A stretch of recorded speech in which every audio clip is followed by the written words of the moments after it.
Kwa hiyo hata kama umelala ni rahisi kujua kwamba nje kuna tatizo. Mambo vipi Dog Lover? Mambo ya daktari hapa anaongea. Leo nataka niwashauri watu ambao tunafuga mbwa wa ulinzi. Unajua sometimes sawa, unaweza kufuga mbwa.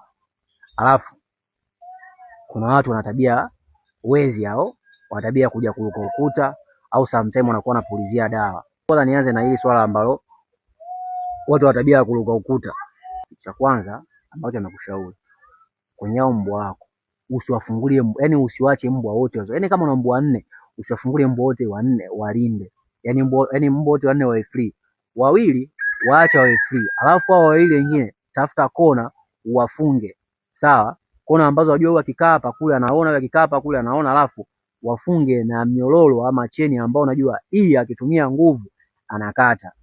Hao ambao wamewafunga watakavyoona kitu watareact sana kuliko wale ambao wako hawajafungwa cheni. Kwa sababu gani? Huyu ambaye amefungwa kile kitu si akipati. Kwa hiyo kwa sababu amefungwa lazima atakuwa anabweka sana na lazima pia atakuwa anatumia nguvu sana. Kwa hiyo hata kama umelala ni rahisi kujua kwamba nje kuna tatizo.